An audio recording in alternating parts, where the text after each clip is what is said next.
Hi there! I am here to offer a tutorial for the Bitmoji classroom craze that's going on right now. One thing I want to make sure is perfectly clear is if you do not have Snapchat or you don't have Bitmoji, you can still create this interactive classroom for your students. The only thing we'd be missing is this little Bitmoji character. Some people, I don't know that it matters for them. So please don't freak out if you don't have a Bitmoji. Think, I can't do it. You're good. You can do this. So what I would like to do also is ask if you haven't watched the first video of what is a Bitmoji and why is it important or how can we use it, please go check that out real quick, because all of the components here, I don't want to waste time showing you all the components here. I want to kind of get down to business. But I do want you to know that this is a really great resource to have for your students because it's an all-in-one stop shop. You post it on your platform, whether you're using Canvas or Schoology or Google, whatever platform you have, and your students have all of these links all where they need to be. So it'll be very beneficial through our online learning. But let's go ahead and get started. I am going to use PowerPoint. If you are a PowerPoint person, you're going to take this time now to pull up your PowerPoint. If you are a Google person, you might pull up your Google Slides. Some people do PowerPoint and convert it to Google Slides, and some of you may also be asking, but wait, yours is in Adobe. You're right. I'm going to create it in PowerPoint, and then we will convert it over to Adobe. So go ahead and take a minute to pull up your PowerPoint, get everything ready, and we will get started in just a minute. Here I have a PowerPoint pulled up and ready to go. I'm going to go ahead and delete out all the little extra pieces, and we're going to start with a background. We're going to go to design here. Under design, that's where all your background options are, but we're actually going to go where it says format background so that we can go here where it says picture and go to online. So we're going to search online pictures for our background. Now, I am going to search wall and floor. We can throw other words in here like classroom, office. It'd be really cool if the principals made one and created one for maybe staff resources to be. But anyway, one of the things I want to tell you is make sure you find a background that has more wall than floor, because you're going to have a lot of things on the wall. So make sure your floor is not overdoing it. So click and insert, and when you insert, you're going to see the whole background is okay. So now we can officially start putting in objects. We're going to do another insert. First, I'm going to close this background just to make it a little bit bigger for us. But we're going to insert, and everything that we insert online pictures. If you have your own stuff saved, of course, feel free to use it, but we're going to use online pictures. The only difference this time when we search is we're going to put the word transparent in front. Maybe I type in transparent desk. The reason we do that is so that there's no background, it's just the object. And you can search through all the desks if you wanted to face out. I had the computer facing out to put something on it, but maybe you want a desk that faces away. It's like maybe this one. It's a little old school with the tower on the ground here. But you can resize it, of course, and place it in your room so it looks like your desk. That part is done. Now let's go search some more stuff. Maybe we want to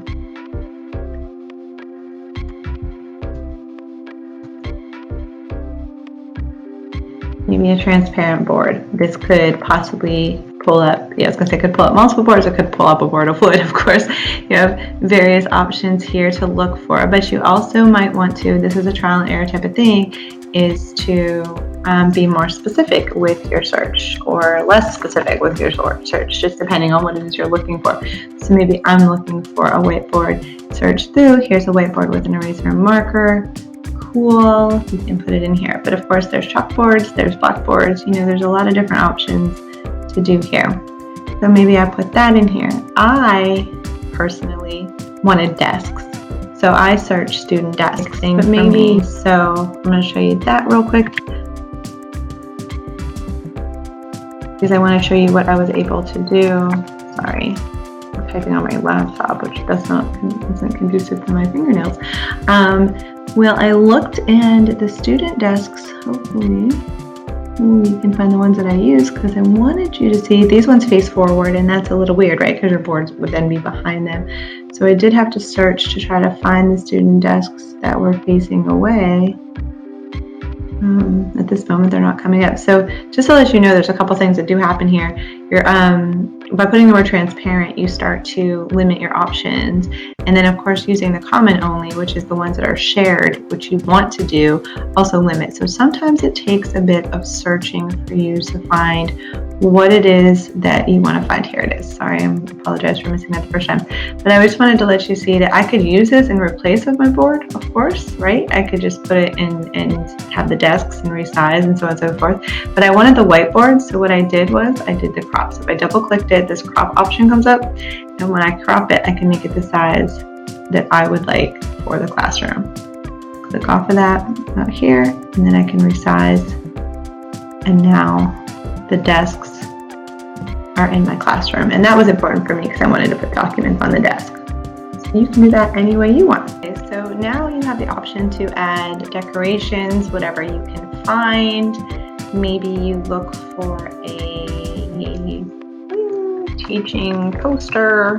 You could design your own poster, make, do your own object, things like that. Whatever it is that you want, I'm just gonna take one, just again, maybe this one down here is a little bit more colorful, but whatever one, it's inserting both, so we're gonna get both of them real quick. I'm gonna click off of them so that I can do one at a time. Maybe I put this one over here, and maybe I put this one over here. Again, this is whatever you would like. You can do this however you want to decorate your classroom. Now, another big thing that people are doing, so again, if I want to move, let's say I want to move this over because I'm not going to have as much on it and make it a little bit bigger, I can send it to back so that it's behind my desk, right? Maybe I'll put this back over here. So I was looking for, a lot of people are doing bookshelves. So again, transparent bookshelf or bookcase so that you can go ahead and put a bunch of your accessories on there, your things. So you might want a blank one, a plain one. There's definitely different options. You want to look through and find the one you want. Now, the other thing that is really cool here, so I'm going to show you this. I am pretty big on my coloring, right? So I'm going to put my bookcase here. The shelf is a little bit bigger. Move this over some. And again, this is all just aesthetics and placement, but however you want to do that, that's fine. But one of the things is, I'm not a big fan of this brown. I don't like what it looks like. So first I'm going to send it to back because I need the desk to be in front of it. But if I don't love the brown, the cool thing is if I right click, I can format the picture. When I format the picture over here where you can actually see the image picture, you click on it, you can picture color. Yay! It doesn't give you every option in the world, but you may like one of them better to where it matches your decor. So do that if you want. If you want to play with that, have fun. However you would like to do that. Okay, I'm good with the gray, and I actually think I'm going to change the color of this because I'm really kind of fond of the more gray and then adding color on top of it. But however you want, you can of course put, okay, so a few things to kind of show you with the poster here. There's some cool options. First of all, I'm going to put it back straight.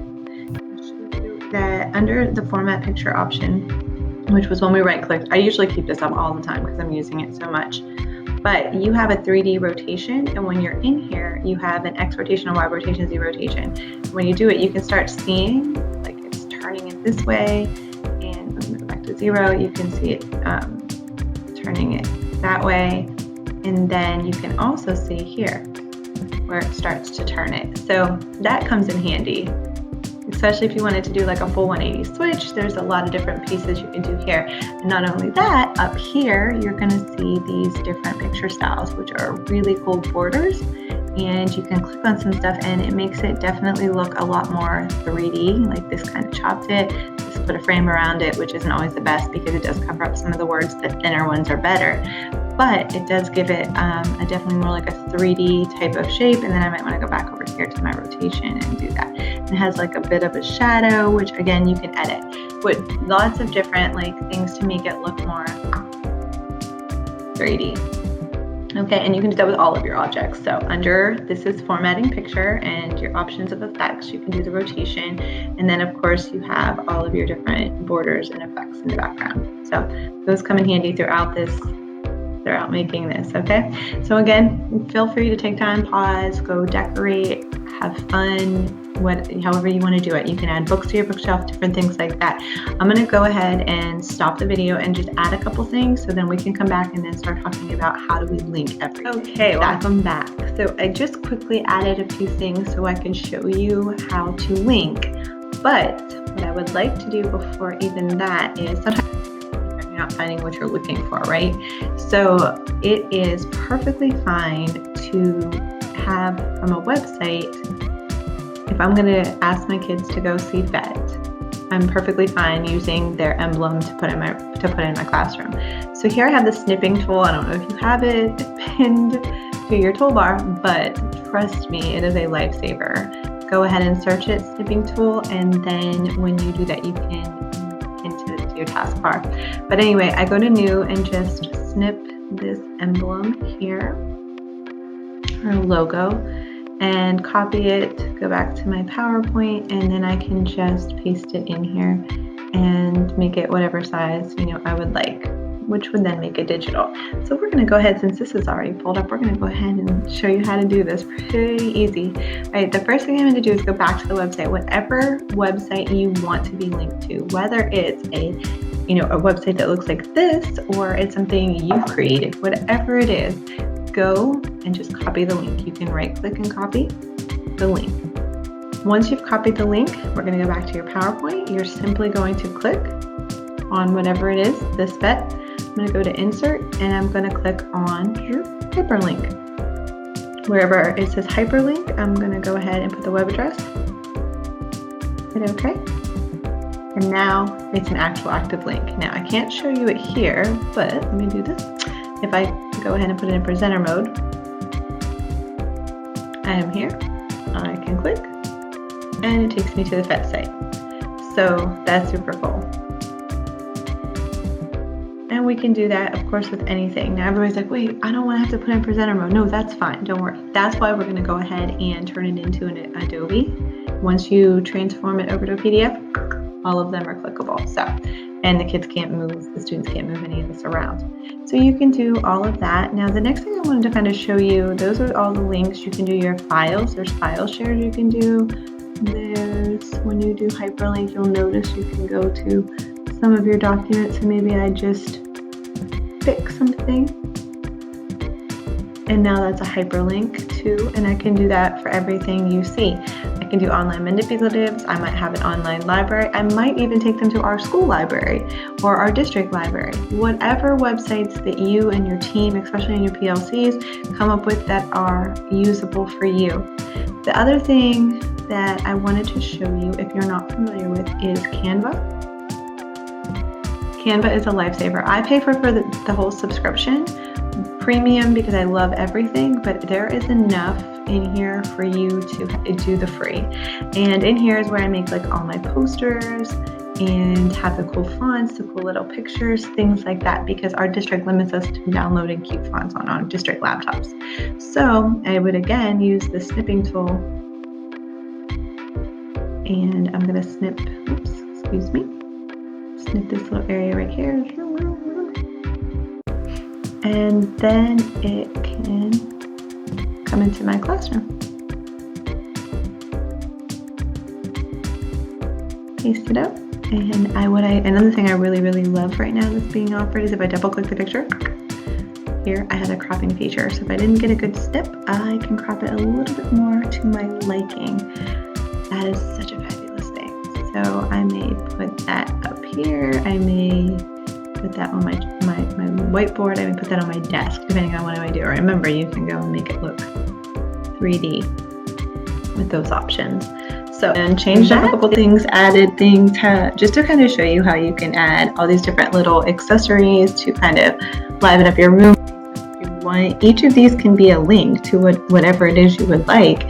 This is probability for me. Maybe I would add online jar of marbles, or probability, an interactive probability assessor. Here I have folders. Maybe I would link to a Google form that is their data tracker.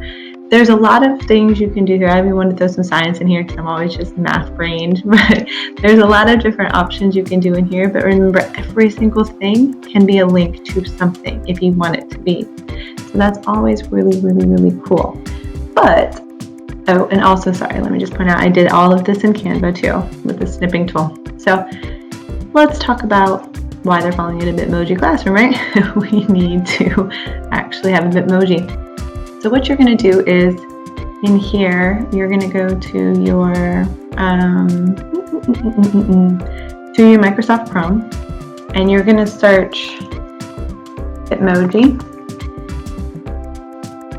and you're just going to go to bitmoji.com. When you do that, you're actually going to be prompted to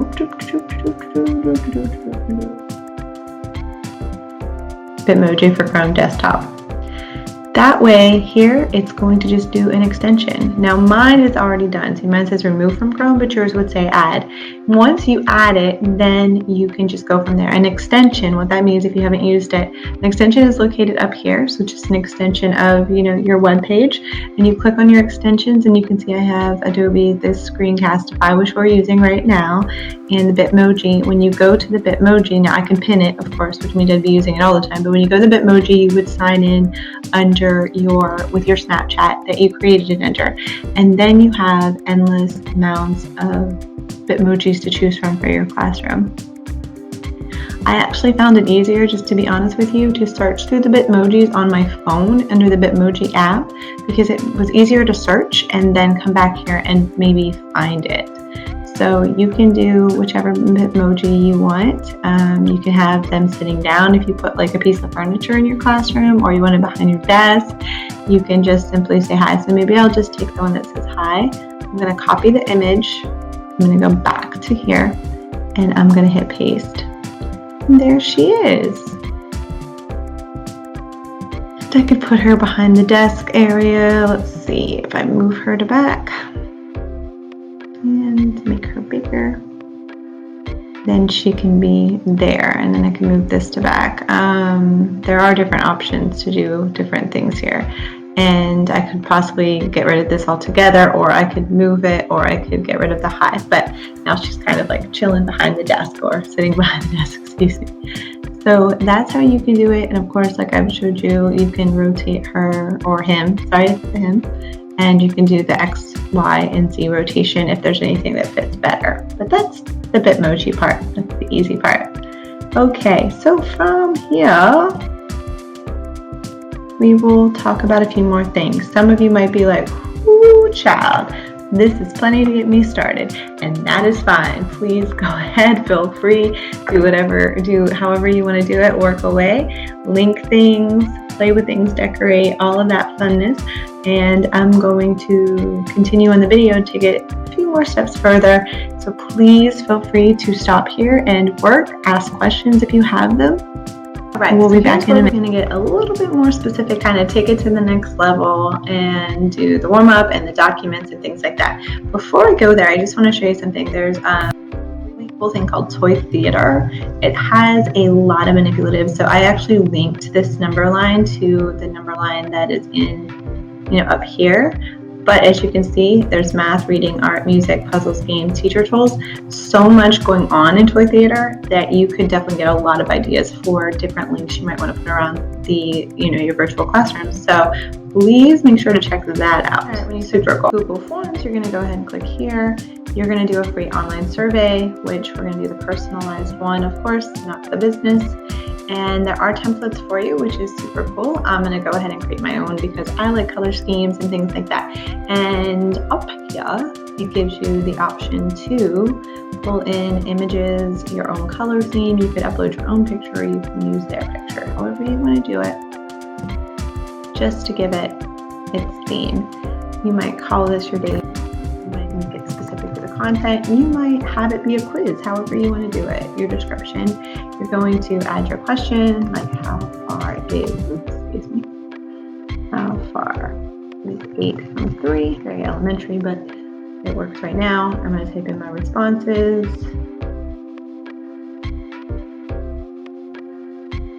And you can add things like, let me close this name real quick. You can add photos, like pictures, if there was a, like a problem you copied, or just a picture you're using. Also, you can add a video, which is really nice, especially if you're doing your ESL learners. You could read the question to them. So you have different options here. Now, the other thing I need you to know is you don't choose the correct answer like you might on some of your other platforms, because this is a survey. So it's really about feedback to you from your students to see where they fall. They don't really know if they're right or wrong. That's going to be kind of up to you. So once you've done that, you can go to send, and you're not sending it to anyone. You're actually just going to go here where the link is located. Go ahead and copy your link, and you can go back to your document where it says warm up. You're going to insert that hyperlink, paste it in here, and boop. Now there's your warm up. Documents are next. So one of the things you have to do with your document is go to your OneDrive. If you have your OneDrive and you've uploaded a document, you put it in here. What happens is we want to actually share it. Mine says shared right now because I shared it yesterday, but we actually want to go to that security because we want to give access. We want to click that shared button, and it says people you specify can edit. You can click that. What I want to do is give the people within Fort Bend ISD access to the link. You could put people with the existing access, but that's going to be limited to who you've shared with. So this is within my district. I really like that. So it keeps it so that all students and other teachers can access it if they want. Anyone with that link is going to be probably a different OneDrive you might have to set up on your own. So I do that, and once I do that and I hit apply, I can copy the link here. And once I copy the link, again, I'm going to go back to here. There's my document. Insert a hyperlink, paste my link. Now everybody has access to it in like an online forum, which is great. I can show you what that looks like in just a second here. So again, we're going to go to presenter mode for this piece, just so you can see when I click here. There's the daily warm-up, submit, and teacher gets feedback. Then here, documents, click, and it will open. And yes, it will ask for you to log in. Most people are already logged in just over their 360, but it'll ask you to log in. It does take a little bit to load it all together, but the document will come up. I just put a PyFag one in here for now, but you can use whatever you want, whatever you have. When I open it in the browser, mine is editable. That's how I've created my notes. But again, it's really up to what you have. If you have documents, if you have quizzes, however, go ahead and jump into the last piece, which is where we export it to PDF, or you could export it to Google Slides, depending on how you want to do that. I'm going to do it as a PDF. And of course, I have to save, so I'm going to say temporary classroom in my documents. I'm going to hit save. You could save it wherever you need to, and it's going to ask you to save it as the PDF. It's going to then open it as the PDF, and you're going to notice once the PDF opens, you no longer have to be in presenter mode for it to be a clickable link, or those clickable links. So I love that. So again, this is my old one, and here comes my new one. So here you can see everything that I've linked. It came right over with us. Everything that I have linked is linked. Now, I didn't link everything, of course, but everything that I did link shows a link that I now we're just going to go ahead and upload to our platform. Again, we use the Schoology platform, but you may use Canvas, you may have a different platform, you may do it to Google Classroom. However you want to do it, I definitely want to be able to show you how easily accessible this is for the students. So I'm going to go to my courses, and I'm going to go to my math resource kind of sandbox, which is where all of the teachers kind of share here. And when I go to the section, this would be like what the student view. So they get here and they see their different pieces, and they click on the Bitmoji classroom. When they click on it, and this is my old one, this is the one that I had done initially in the first video, but I just want you to see that the students will click on it, and they will have this one-stop access to all of the stuff that you have put. For you know how to upload files. Into your platform, just go and upload it as a file from wherever you save the PDF, and you're good to go. But this is what the students will see. You're going to see every time the little hand thing changes, here's a link, here's something that's linked, here's something linked, so on and so forth. And the students can click, and the cool thing is when they click, it opens it in a new tab so they don't lose this part, and they can just keep going back there. And it's actually even quicker on your phone. So I've done this from PDF. did it on my phone, I did it on my iPad, and I did it on the desktop, which we're doing now, all of which easy access for students. So you can see this could actually become very beneficial to do per unit, per topic, even per week, daily if you could. It's not going to be hard to go back into your original, which is this file right here. Let's say I go to Google Form and I create a new warm-up, right? I would just go up here to the Insert tab, and where it says Hyperlink, when I click on it, it can go to Actions to either way. It has the hyperlink. I would just delete it and paste in the new link. If I had a particular Phet simulator, same thing. For the new topic, maybe I just change that out. So you could definitely make this more specific as you go. Hopefully everything you've learned in this video helps you create a Bitmoji classroom again, or just a classroom. You can, I'm just going to point this out. Rid of the teacher, it still has all the links. Hopefully this gives you what you need to help your students and have a better virtual school year or a mixed blended school year. And maybe we even keep up with it as the year progresses and we're back in the classroom, but we still are incorporating technology into learning and creating that blended environment. If you have any questions, please feel free to put them below. Please hit subscribe, like, thumbs up, comment, however you give your feedback. I would love to hear from you. Thank you so much for watching.